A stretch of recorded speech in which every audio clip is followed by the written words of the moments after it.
I'm sorry. But I don't want to be an emperor. That's not my business. I don't want to rule or conquer anyone.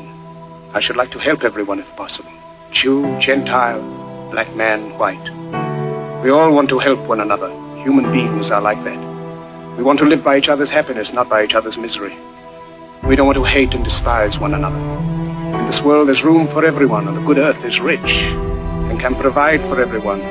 The way of life can be free and beautiful, but we have lost the way. Greed has poisoned men's souls, has barricaded the world with hate, has goose-stepped us into misery and bloodshed. We have developed speed, but we have shut ourselves in. Machinery that gives abundance has left us in want. Our knowledge has made us cynical, our cleverness hard and unkind. We think too much and feel too little. More than machinery, we need humanity. More than cleverness, we need kindness and gentleness. Without these qualities, life will be violent, and all will be lost. The aeroplane and the radio have brought us closer together. The very nature of these inventions cries out for the goodness in men, cries out for universal brotherhood, for the unity of us all. Even now, my voice is reaching millions throughout the world. Millions of despairing men, women, and little children, victims of a system that makes men torture and imprison innocent people. To those who can hear me, I say, do not despair. The misery that is now upon us is but the passing of greed, the bitterness of men who fear the way of human progress. The hate of men will pass, and dictators die, and the power they took from the people will return to the people. And so long as men die, liberty will never perish. Soldiers, don't give yourselves to brutes, men who despise you, enslave you, who regiment your lives, tell you what to do, what to think, or what to feel, who drill you, diet you, treat you like cattle, use you as cannon fodder. Don't give yourselves to these unnatural men with machine minds and machine hearts. You are not machines, you are not cattle, you are men. What is going on, everyone? Wow, what a speech. That isn't even the whole thing. So happy birthday to Charlie Chaplin. I am back finally, guys, after a long hiatus. I am finally back. And I thought, what better way to return than with the GOAT of comedy himself, the man who invented the comedy genre, even the dramedy, if you will. He pretty much invented that genre. This dude changed cinema forever. Cinema would not be what it is without Charlie Chaplin. So I got to explore a bunch of his filmography. I've seen some of his films prior to this marathon I was doing for you guys. I saw City Lights, Modern Times, and The Gold Rush. Those were the only three I've seen prior to this marathon. So I haven't seen those ones in a while. So I'm going to need to kind of think about those ones a bit on this ranking, but I'm pretty confident on where they're at. But I watched all of his other filmography, all of his feature films. I watched a few shorts, but I watched all of his feature films that he did for this list. So we are ranking all 11 of Charlie Chaplin's feature films for his birthday. And I gotta tell you guys, he has become easily one of my top favorite filmmakers of all time. I mean, in the conversation of top filmmakers, he is incredible. I think maybe top 5, top 10 at least. Such a great filmmaker. He knows how to make you laugh and then break your heart all simultaneously. He is the king of satire. It's so good. So but he's got some masterpieces, he's got some greats, he's got some not so great. So we're gonna dive deep into that right now. So for me, my ranking here at number 11, I'm gonna say A Countess from Hong Kong. Now this one does not actually have Charlie Chaplin in it. He's only directed 2 movies in his life that he was not actually in. And I'm not including that one film, guys, that I forget the name of it, but it starred Charlie Chaplin, but it wasn't written and directed by him. This is only directed and written by Charlie Chaplin films. And so he wrote and directed this one. And this has a great cast. It has Marlon Brando. Oh, Charlie Chaplin. Yeah, he played the old steward, so he was in there as a cameo, but he wasn't in there for like a long period of time. It's another one coming up that he was not actually fully in, but Marlon Brando is in there. Sophia Loren is in there. Those are like the two biggest names. But yeah, it's I don't know. This movie, like, it was his last movie he ever directed. It was his first color movie. He directed all of his other movies are in black and white, and this one was kind of a like. It's one of those points in a career where you kind of wish because it just feels very lukewarm, and that's like kind of a way you don't want to end your career on is with something like that. So I don't know. I mean, it's okay. The performances are fine. The story is like entertaining enough. It's like because it's like they're on this boat and it's a stowaway girl who like falls in love with Marlon Brando, and it's like it's a fun movie, but it's nothing to write home about. It's just okay at best. Like, honestly, I might not even say this is a good movie. This might be the only one that like of Chaplin's I don't like. It's just kind of meh. But yeah, it's if you still want to see. I mean, I recommend every one of these films. But if you still want to see that, I'd recommend it. But definitely don't go seek that Chaplin out film, or don't go seek out that Chaplin film before you seek out the others. Next up, I've got A King in New York. This one he made back in 1957. And this is a film that he made, I think it was after his exile that he made this, because he was, as you know, he was exiled for communism, stuff like that. And I think this is what he made after that. And you can really tell because a lot of the story is surrounded by communism and such.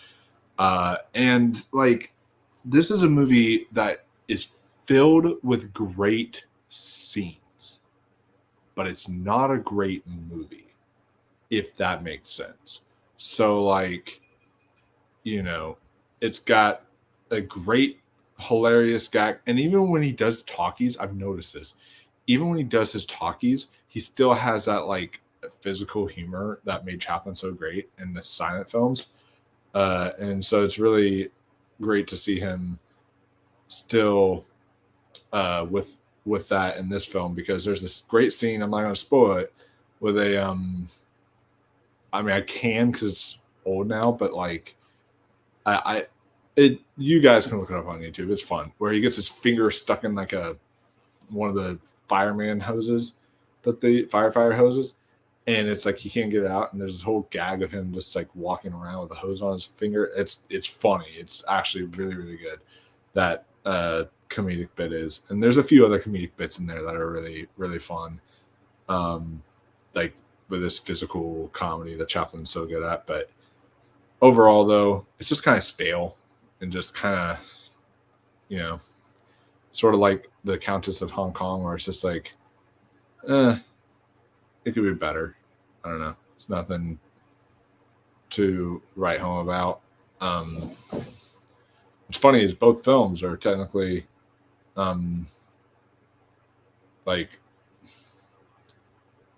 are both taking place in New York, or something, something along those lines, where they are heading to New York.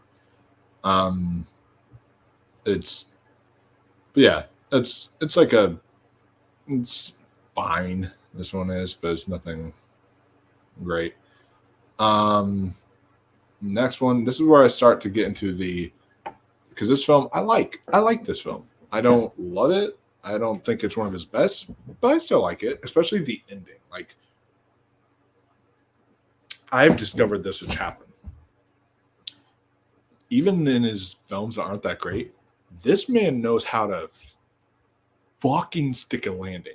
This man knows how to like make endings, because there are some of these endings I'm going to talk about that are some of the greatest endings in all of cinema, like all of cinema. It's like incredible, but no, for me, I would say, let's see, I'm just trying to.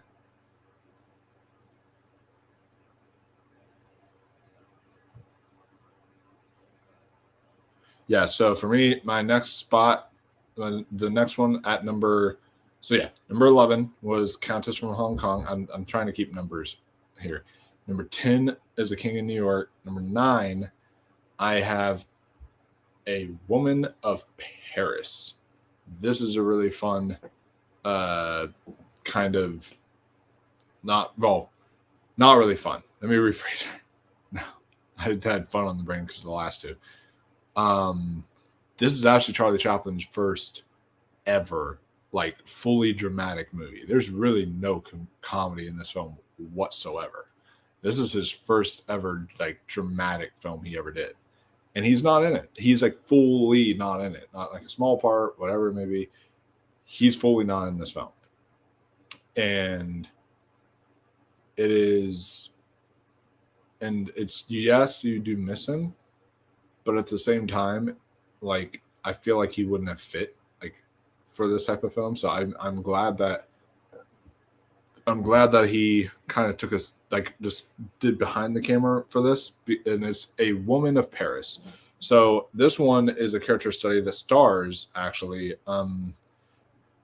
Edna Purviance, and the reason why I mentioned her is because she is in so many Charlie Chaplin films. She's been in like a majority of his films. She was in like The Kid. She was in Limelight. She was in Monsieur Verdot. She was in like A Woman in Paris, The Immigrant. Like, she's been in so many of these movies.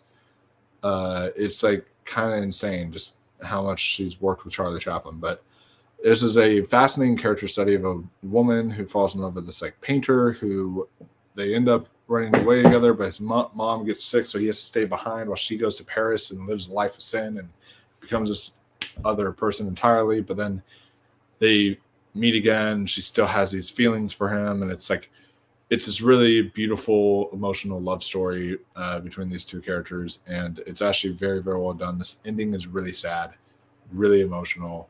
This was one of his silent films that he did in 1923. So it doesn't get talked about nearly enough, I don't think. This one's actually really solid. So if you have not checked out A Woman of Paris, you can check that out. What's nice about these films, guys, is a majority of these you can actually watch for free on YouTube. If you don't have I watched them all on HBO Max because they're all on HBO Max. But if you don't have HBO Max, a lot of these films now are like in public domain, so you can actually watch them free on YouTube. Like, you can watch a good chunk of his silent films on, if not all of his silent films, actually on YouTube, which is really nice. I think that's awesome that they are letting people, because I think this genre is highly underrated and should be explored by a lot more people. But yeah, so that is number 9. Number 8, I have what is arguably the funniest Charlie Chaplin film. I die laughing every time I watch this movie now. Like, I was like, a movie's good. And I watched it for the first time this week to get ready for this video. And a movie's good when you click on it, you watch it, and then immediately you want to watch it again, just because of how funny it was and how entertaining it was. And to me, that is The Circus. This movie is just a blast. This is the little Trent character that we all know and love from the silent films that he did. Gets to sort of accidentally work at a circus because he one time just barges in and becomes this bumbling idiot that all the audience loves, and they're just laughing their asses off every time they see him. And so the manager of the circus is all like, we must keep him on and have him work here. And it's, of course, disaster follows, hilariosity follows. This film is hilarious. It's got a little bit of a sad ending to it as well, because he always has a poignancy. He always has something to say in his films. But this one is, I think, the least like that. I feel like this one's maybe just mostly just a fun Chaplin movie, but it's still really, really good, guys. And I highly recommend it if you have not seen The Circus. Definitely go check this one out. It's free on YouTube. It's complete blast. Some of the best scenes in cinema, between the cage scene with the lion, the tightrope walking scene with the with the monkeys. This is a great movie, guys. So from this point forward, I think these are all 4 stars or higher. I mean, 5 of these movies are 5 to 6 of these movies are 5 out of 5 for me. So they're really, really damn good.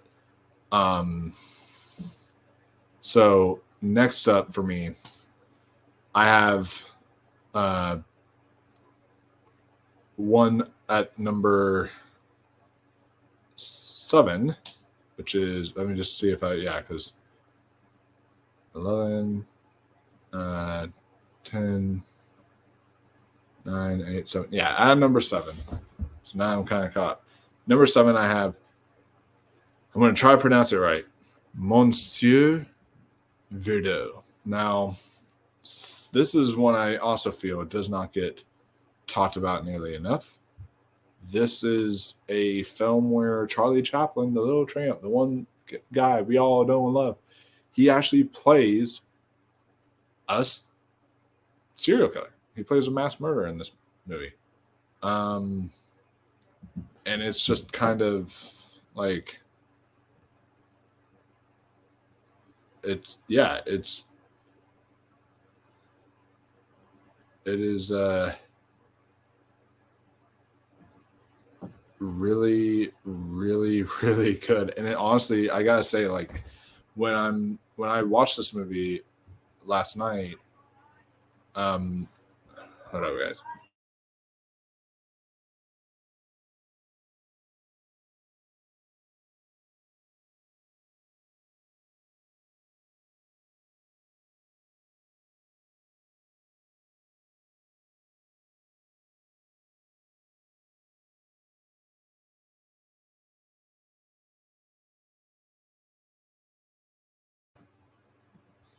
Okay, I'm back, guys. I just had to go handle something, but so this one to me is probably, I don't know. I'm going to talk about a couple other ones that might be my favorite Charlie Chaplin screenplays. This is high up there. This might be my favorite Charlie Chaplin screenplay he wrote. This is very witty, very fun, and it also might be one of, if not my favorite Charlie Chaplin performance. He's just so wickedly funny, and this is easily the darkest of Chaplin's movies because he's playing a serial killer. So there's a lot of sadistic, dark humor in this movie that you're just you're laughing at, but it's so vicious, and you're like, why am I laughing at this? But it's really, really funny. When it needs to be in a very strange and odd sort of way. And yeah, it's just sort of this man who ends up marrying these rich girls for a profit, and he murders them, but it's I'm not going to spoil too much of it because this is one of my this is one of the best Charlie Chaplin movies out there. It's a talkie that he did back in the year 1947. And so I highly, highly recommend it, guys. Go check this out. This one's not going to be free on YouTube, I don't think, but it is on HBO Max. If you guys have that, you guys can check it out there. This is probably his most well shot movie as well. That's something I want to throw out there. This might be his most well shot, between this and another one that we're going to talk about. But because the cinematography is really beautiful in this movie, and everyone does a great job in this film. This film to me is definitely one of the best Chaplin films, and just one of the best, like, kind of thrillers, sort of comedies, dark comedies, I guess you could say, that I've seen. So definitely recommend Monsieur Virdo. Next up now, guys, at my number 6, I want to explain something. Okay, so like I am very back and forth right now between my 5 and 6 because they're both neck and neck for me. But I do want to explain something. So I have not rewatched The Gold Rush yet. I need to watch it again because that was one of the first Chaplin films I saw. I think that was directly after City Lights that I watched The Gold Rush. And it was, so I watched that like a couple years ago, and I'm trying to remember it. I remember really, really loving it, like a lot. Like I would give it like a 4.5 out of 5 or like a 5 out of 5. Like I loved it. But because I don't remember it like too well, like I have to go back to it and watch. I might do that tonight, actually. I am gonna give right now, and because of recency bias, my number 5 I literally just finished watching, and so I'm gonna kind of explain why number 5 to me hit me on an emotional level a lot more than The Gold Rush. The Gold Rush is probably Chaplin's most heartwarming film to date, and so I will say that. So it is. That's why Gold Rush is my number 6, because it's heartwarming, it's hilarious, it's got some effects that are like, how did they pull that off for the year 1925? Like when the house, if you guys have probably seen the scenes, but where like the house is like tipping over on the iceberg. I don't know how they pulled it off. That was actually really, really good effect. It still holds up today. Like bet on Chaplin to do some amazing work like that. And it's a very fun romance about this prospector ventures into Alaska looking for gold, and he falls in love with this beautiful lady on the way there and wins her over with his charm, the little tramp charm. And yeah, it's an absolute like delight of a film. If you guys have not seen The Gold Rush, rush out to see it. See what I did there? And that one's free on YouTube. I watched it on YouTube actually when I first watched it. So that one's not that bad. You can or not that hard to find. You guys can find that one pretty easily. Honestly, all these movies are pretty easy to find. The only one that was hard to find for me was The Countess from Hong Kong. That was, and probably for good reason, because that one's not that great. But every other one is pretty simple, pretty easy to find. Next up, I have so I want to talk about this because I literally just watched this one like finished watching this one like an hour ago. Like it literally is that recent. So it's a recency bias big time for me. And I wanted to talk about the Charlie Chaplin film Limelight for a second from 1952. So this is my number 5. We're in the top 5, guys. Now I want to say something. This has comedic moments, and it's got moments that you do laugh at. Definitely, for sure. I laughed a few times. But this is not a comedy, guys. This one is actually probably Chaplin's most emotional. Did you like Limelight? She liked Limelight. She liked it a lot, didn't you? Although her favorite Chaplin film is A Dog's Life. Isn't that true? Yeah. Okay. So yeah, Limelight is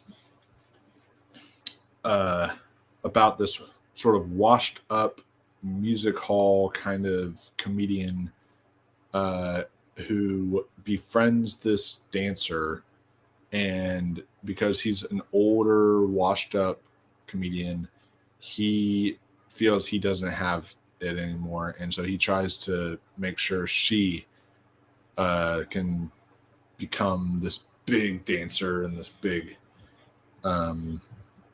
star. And when she believes she's paralyzed, he gives her the confidence to be able to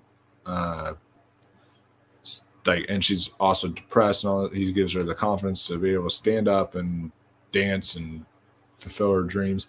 And this is a movie made for dreamers. It's a movie made for dreamers. It's a movie made for people who love cinema, who love Hollywood, who love the whole kind of show business type of parts to it. And this is what I meant by this might be my favorite screenplay of Chaplin's. The writing in this is just so exquisite. Every line of dialogue, there are certain lines in here I'm definitely going to be quoting about and thinking about for a while now. It's just very well done. It's a little over long because it's a 2 hour and 17-minute movie. It's his longest film he's ever done. And I will say that like there are certain scenes, especially during the performance elements, there are certain scenes that like drag on too long. It's like I feel like they could have made this like a 2 hour tops movie and it would be fine. You trim 17 minutes off and you're completely good. But yeah, this film is super emotional. Like I was tearing up by the end of it. It was a beautiful ode to the comedy genre, ode to just believing in your dreams and believing that you can achieve what you want to achieve in your life. And it's a somber story on aging and fading away and how eventually our legacy may, delve off into the distance. And it's a very, very poignant story that I was very fascinated with.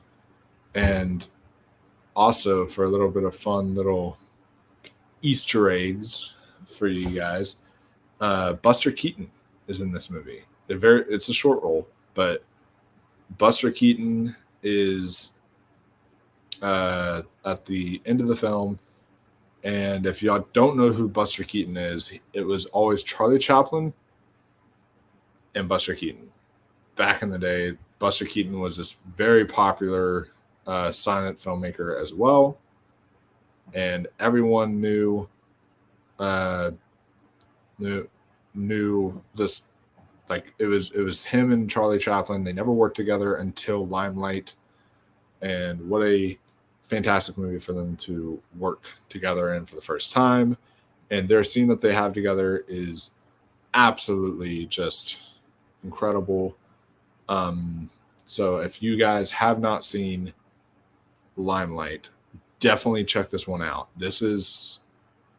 I was honestly blown away by how good this is. And I'm kind of glad I made this the last Chaplin film in the marathon, because I honestly feel, even though he made a King of New York and the Countess from Hong Kong after this, I really honestly feel like this should have been Chaplin's last movie because of what it's about.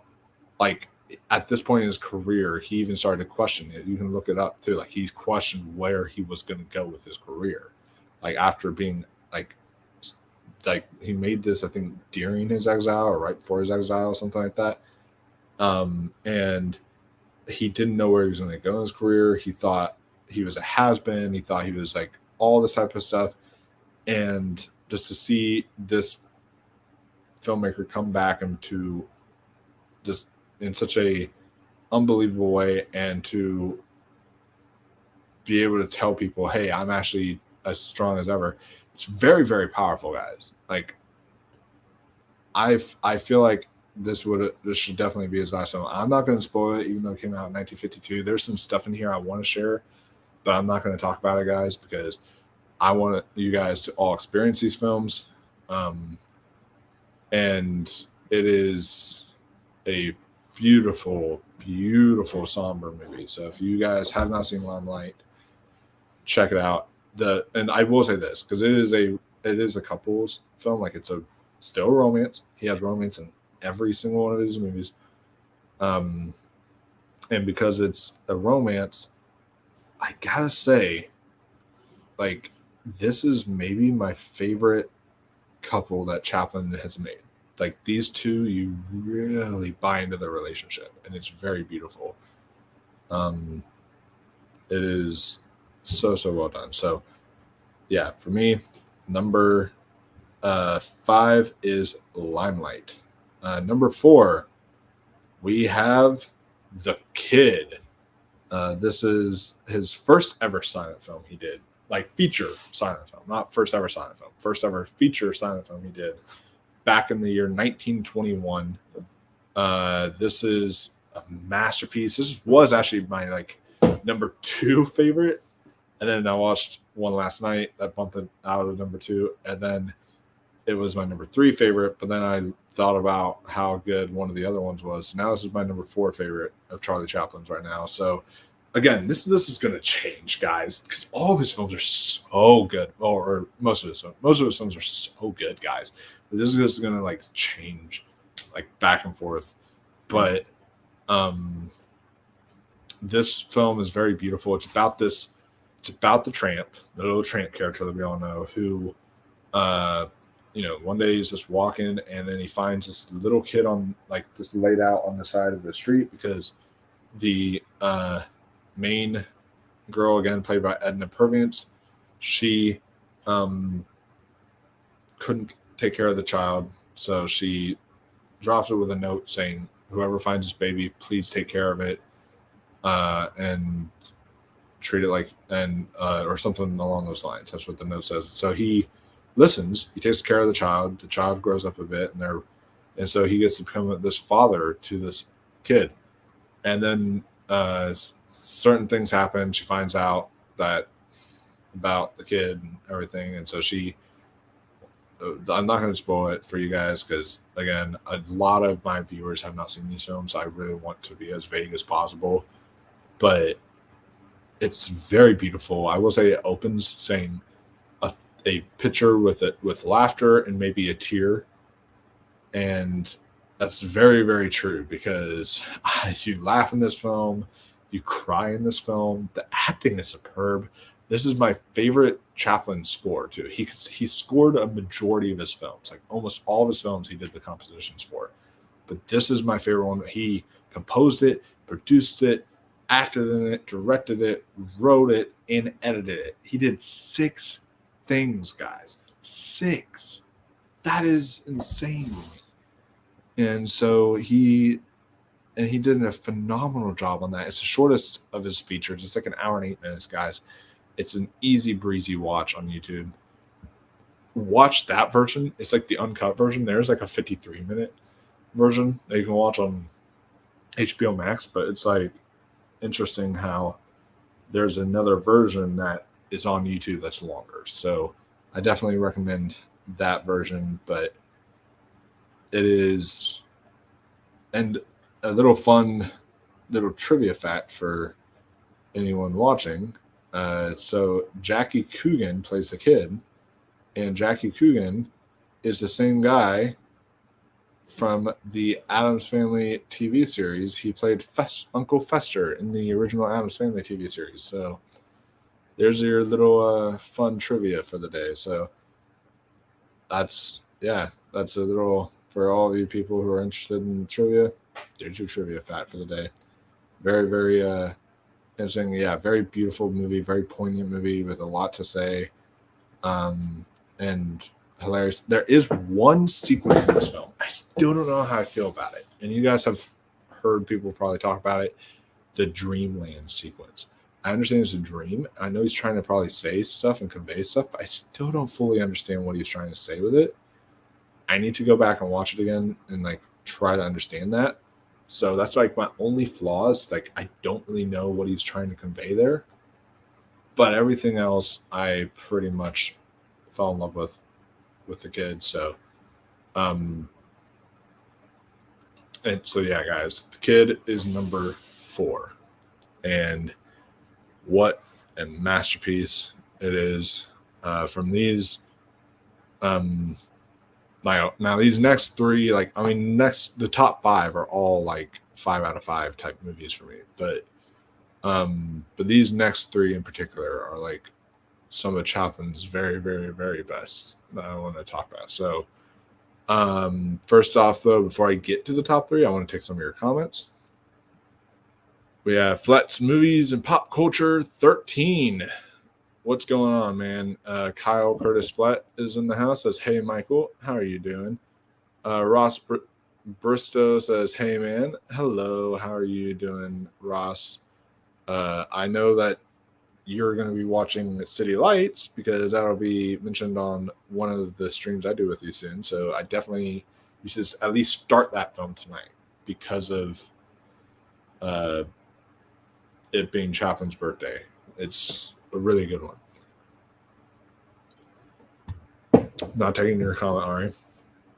And then Ross says the biopic is great. The kid stars Uncle Fester in it. Yeah, I just talked about that. Very fun piece of trivia that you told me about, and I didn't know that, and that was very fascinating. So I thought it was, and he was great. The acting across the board in the kid just blew me away. It's so good. So yeah, so my top 3 guys. Number 3 is one of his masterpieces, which is Modern Times. This movie, now I know some of you guys might be like, oh, just number 3. Guys, 3 is high, okay? It is super high, okay? This is in my top 3 films of his because when you watch this, it is ironic he called it Modern Times because you watch this and it is scary how relevant it is to today. Like, it is scary how relevant it is. Like, it is almost to a T the world that we are living in. Like, it is scary about the workplace, about how we treat our workers, about how like just all this other kind of social commentary he throws in there that is just so relevant, and it honestly terrifies me, but it's fascinating at the same time. And yeah, Modern Times there's a little interesting, I will say this, like, because this is one of his more popular films. I'll talk more in depth about this film, but I will say with Modern Times, so it ends where one of his greatest lines where he says, buck up, never say die, we'll get along. Now, apparently what he meant in that is he was saying, because this was, I think, the last silent film, or at least his last silent film. I think this was like the last silent film, though, before things transitioned over into talkies. And so he wrote that as like a historical, like, just, or as a piece of, like, as an ode to the genre, because he said, because by him saying buck up, never say die, that's saying never say die to this genre that I helped make popular. Never say die to this beautiful piece of genre and this beautiful piece of filmmaking that is silent film. And then it says, we'll get along for this new era to come, which is talkies. And it is a very beautiful, like, way to transition from one culture to another culture. And so I thought it was just very, very, like, just powerful when you think about that. And yeah, it's just so socially relevant and everything about it. It's very funny, very entertaining, like the usual Chaplin. But yeah, this is one of the best films, guys. I think it's free on YouTube as well. Highly recommend y'all check out Modern Times. Ross says, love Modern Times. It is incredible. And yes, earlier what you mentioned about the biopic is great too. But yeah, I love Modern Times. It's just such a masterpiece. And I might already watch that one tonight. Who knows? I'll probably rewatch either City Lights, Modern Times, or The Gold Rush tonight, just because of this kind of Chaplin sort of thing I'm on right now, and him being just one of my favorite filmmakers. So at number 2, I did not expect to love this one the way I did. Like, I expected to like this one quite a bit. But man, is this one a masterpiece. And that film that I am referring to is called The Great Dictator. This film, guys, blew me away. This is, like, it has to be the inspiration for Mel Brooks. Because you watch this movie and it feels almost like the comedy aspect. And this movie's hilarious, by the way. It is super, super funny. This movie, the comedy stuff feels like a Mel Brooks comedy before Mel Brooks actually, came about. And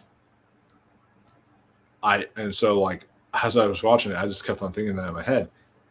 And this is also like the inspiration for Jojo Rabbit and for some of these other type of movies where it's a satirical take on Adolf Hitler. But what was interesting is this was bold in 1940 for Charlie Chaplin to make a film that was a parody of Adolf Hitler when the U.S. hasn't even entered the World War yet. We didn't enter World War until like 1942. I don't think the U.S. didn't. So, like, it's very, very fascinating to me that he made this film.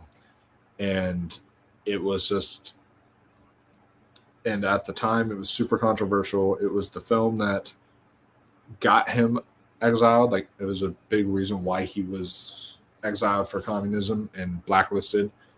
But it was such a powerful movie, and it was still nominated for like 5 Academy Awards, including like Best Screenplay, Best Actor for Charlie Chaplin, and Best Picture. So it was nominated for a few Academy Awards. It was, and to this day, people consider it one of the greatest movies of all time, myself included. And people also will look at the ending speech. You guys got to hear a little bit of the speech. That wasn't even the whole thing. Like, it's even longer than that. It's like insane. But you heard a little bit of his speech in the video I played for this. And like what people have said, it truly is probably the greatest speech ever put to film. Period. It's just, you listen to the speech at the end of the film and you wonder how he was able to look through like binoculars at our future, at the year 2023, at the year 2022, at the year 2021. It makes you question how he was actually able to like look at our future, because it's insane how he wrote that speech and it's still that relevant to today. Every single person who watches or who loves cinema needs to know about that speech. Any person who, I feel like all high school and college students should study the speech at the end of this movie. It is that powerful. It brought me to tears. And then beyond that, the very, very end of this movie, he does something kind of subtle at the end. Oh my God. I was like weeping. Like, oh my goodness. This movie is beautiful, guys. And it's such a poignant and powerful way to end it. And he plays 2 characters. So he plays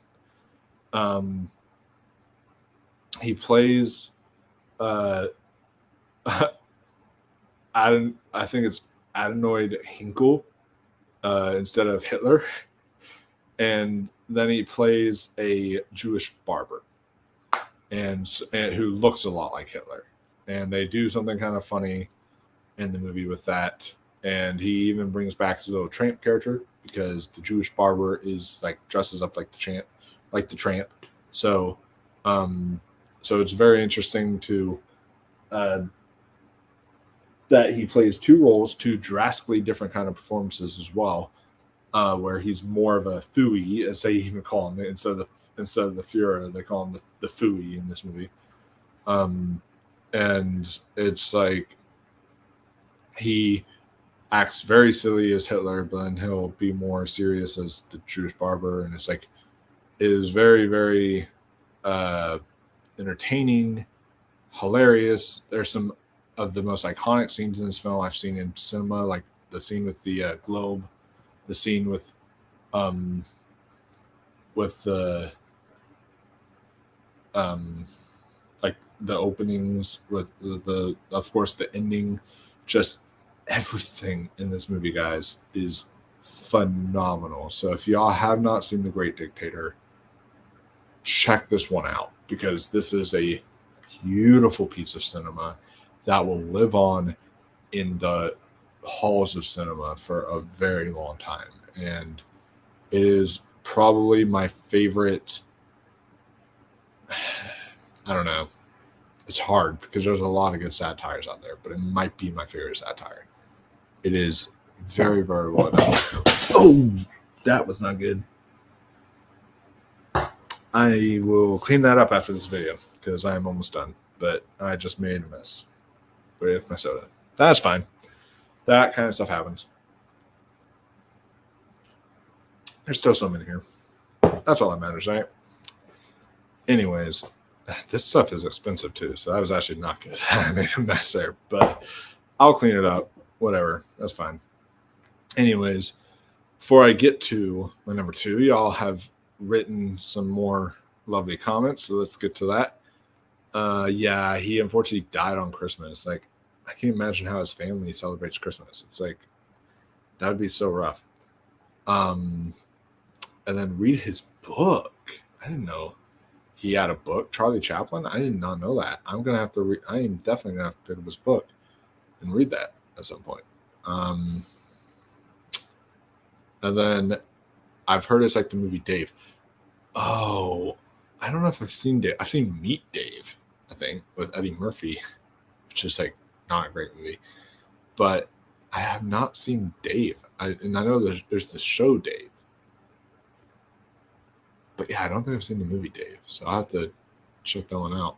But yeah, he definitely rewrites history with this movie, like what Inglourious Basterds did. And he does it in such an exquisite way, guys.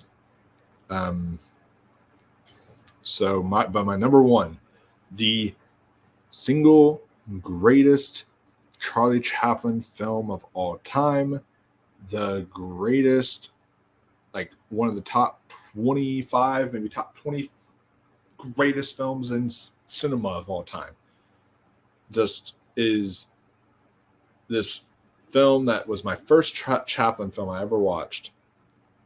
And I watched it because of Chris Stuckman's review. You can go back and watch Chris Stuckman review it, and he loved it. And it is called City Lights. This movie, to me, is an absolute masterpiece. Like, this is the definition of blind love, because he falls in love with this girl who just so happens to be blind. She needs money to get surgery for her eyes so she can actually see. And he decides to do everything he can, all that he can in his power, to make sure he gets that money so he can provide her what she needs for that surgery. And it's such a beautiful story of this love, and with one of the best endings to any film that will make any grown-ass man cry. It will make a grown-ass man cry, okay? It is a beautiful, beautiful movie. And it's just and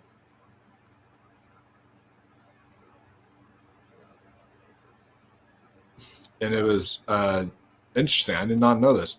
But City Lights is the first silent film that Charlie Chaplin directed after he established himself with sound-accompanied films. Okay, because it does have sound in it. Okay, that in modern times, they have sound in it, but it's not like talking. They don't have any talking in there, but they do have sound in the films at certain points. like the dog whistle scene in this movie. There's some very hilarious gags. It's got some of the funniest gags that Charlie Chaplin's ever done, but it's also got some very beautiful heart to it. Some very just like it's a beautiful score, beautiful direction, beautiful performances from everyone. Like this movie is his masterpiece. This movie is the greatest silent film of all time. I think Roger Ebert even agrees. Like it's the greatest silent film ever made. Like it is exquisite in every sense of the word. So if you guys have not seen City Lights, the very first time I ever watched it was on YouTube. So it is, I know it's for free on YouTube for sure. Go check it out on YouTube, guys. But yeah, that'll do it. That is my Charlie Chaplin ranking, guys. He has established himself to be one of the greatest filmmakers of all time. Like I said prior in the stream, he might be in my top 5 favorite filmmakers of all time now after having this marathon, guys. Because like 5 of his movies are like 5 out of 5s for me. Like at least 5, that is too. Like, because like I said, the Gold Rush, I have to watch that one again because it might be a 5 out of 5 for me. But like 5 of these movies are at least that high for me. Like he is such a phenomenal filmmaker, and and it makes me want to go explore more silent films. Like I'm going to explore Buster Keaton's films. I'm going to watch some of the other silent films like Metropolis I have not seen, or some of the other ones I saw like that were like advertised on HBO Max that have certain silent films in there. So, because this genre to me, guys, is very underrated, and I love expanding my filmography. And I thought it would be a fun way to I thought it'd be fun to come on here because we do rankings for directors all the time, stuff like that. But I thought it would be very fun and very interesting to do something different and expand our horizons by talking about someone who is so well known for an era of film like the silent genre. So, yeah, it is just happy birthday, Charlie Chaplin. You created an iconic character in The Tramp. You created some iconic movies. Your legacy will live on forever, and you are truly one of the GOATs, one of the greatest of all time. But yeah, guys, that'll pretty much do it. Before I leave real quick, though, I do want to take Ross's comments. As an uncanny president look like named Dave is recruited by the Secret Service to become a momentary stand-in for the president of the United States. Yeah, that's pretty much the Great Dictator. That's pretty much the Great Dictator because the barber kind of switches places with, and it's the highest grossing Charlie Chaplin film. People have seen it, I can tell you this. But yeah, the Jewish barber kind of takes Adolf Hitler's place. That's the reason why we have that emotional speech at the end. But it's very, very well done, guys. So yeah, that does it for this video, guys. It's good to be back. I'm so happy to be back finally. I will be doing we are at 1K, guys, 1,000 subscribers. We are finally there. Thank you so much to all of you who helped us get there. This has been a long journey, but a journey well worth it. And I can't wait to see how much more we can take this channel, guys, and how farther we can go. This is just, I'm going to be making so much more content for you guys now. And yeah, so thank you for that. The 1K subscriber celebration's coming up. I'm thinking about doing like a trivia night or at least like a hangout night / Q&A type thing. And then also starting tomorrow through Friday will be the Groovy Review Series. I'm naming it, where we will be doing every day of that week a review from one of the films in the Evil Dead franchise. So look forward to that and much, much more, guys, coming up. So yeah, you can find it all right here on the Mega Movies YouTube channel. Like, subscribe, share, get the word out there, guys. Do all that fun stuff. We need to now get to 2K, so make that happen. I love each and every one of you guys. I will see you all in the next video. And until next time, keep on watching those movies and explore these silent films.